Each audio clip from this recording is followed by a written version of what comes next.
అందరికీ నమస్కారం అండి. చదువు సంస్కారం లేని బుద్ధి లేని ఎదవ వీడికి ఎంతమంది చీకుట్టినా కూడా సిగ్గు మానం ఉండేటట్టు లేదు. గుడివాడ మంత్రి కొడాలి నాని ఒక రాజ్యాంగబద్ధమైనటువంటి పదవిలో ఉన్నటువంటి ఈసీని పట్టుకొని వాడు మాట్లాడే మాటలు చూస్తుంటే చాలా బాధేస్తుంది. అదీ కాకుండా ముఖ్యమంత్రి గారి సంకనాకుతున్నాడు అంటాడు. నేను చెప్తున్నాను ఈ సందర్భంగా వీడికి, జగన్మోహన్ రెడ్డి సంకనాకుతున్నారు. మీరు గతంలో ఎంపీటీసీ జడ్పీటీసీ ఎలక్షన్లు పెట్టినప్పుడు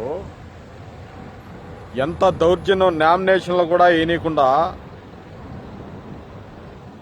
తెలుగుదేశం పార్టీ వాళ్ళను ఏ విధంగా మీరు అడ్డపడ్డారు, ఎన్ని అరాచకాలు చేశారు అనేది రాష్ట్ర ప్రజలందరూ చూశారు. ఈరోజు ఈ నిమ్మగడ్డ రమేష్ గారు ఉండి ఎలక్షన్స్ జరిపితే అలాంటి మీ పెత్తనాలు జరగవని ఈరోజు మీకు ఒంట్లో భయం పుట్టింది, నీకు, నీ బాబుకు, నీ అమ్మ మొగుడికి. కాబట్టి ఈరోజు నిమ్మగడ్డ రమేష్ గారు ఉన్నప్పుడు ఎలక్షన్స్ కరోనా అందరికీ, పోలీసులకు, నెక్స్ట్ వచ్చి రాష్ట్రంలో ఉన్నటువంటి టీచర్లకు అందరికీ వచ్చిందంటున్నారు. మీకు కూడా వస్తుంది కరోనా దగ్గరలో, సరేనా? మీకు కూడా కరోనా వచ్చి పోతారు మీరు, ఎందుకంటే మీ దుర్మార్గాలకు, మీరు మాట్లాడే మాటలకు. ఇంకొక 6 నెలల తర్వాత ఎలక్షన్లు పెడితే ఆ రోజు దౌర్జన్యాలు చేసి ఎవరిని నామినేషన్లు కూడా వేయకుండా చేద్దాంలే గతంలో చేసినట్టు అనుకుంటున్నారేమో మీరు. మీ ఆటలు సాగవు. ఇంకా రాష్ట్ర ప్రజలందరూ కూడా గమనిస్తున్నారు. ఎక్కడికక్కడ చెప్పులతో కొట్టే పరిస్థితి ఈరోజు ఉంది.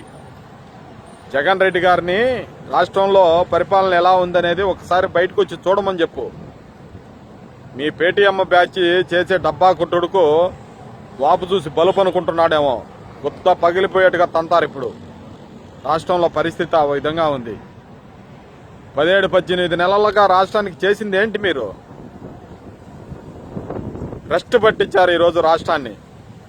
చదువు సంస్కారం లేని ఇలాంటి నీచులకు, ఎదవలకు, సన్నాసులకు ఎన్నిసార్లు మాలాంటి వాళ్ళం నోరు తెరిచి మాట్లాడి చెప్పినా కూడా బుద్ధి లేదు మీకు. ఈరోజు ఒక మంత్రిగా ఉండి మీరు అంత ఎదవ మాటలు మాట్లాడుతున్నారంటే ఇంకా మేము అంతకంటే దారుణంగా మేము కూడా మాట్లాడాల్సి వస్తుంది. నీలాంటి ముండలకు సమాధానం చెప్పాలంటే మేము మాట్లాడాల్సి వస్తుంది, తప్పటం లేదు మాకు. అందరికీ కూడా ధన్యవాదాలు. జై హింద్.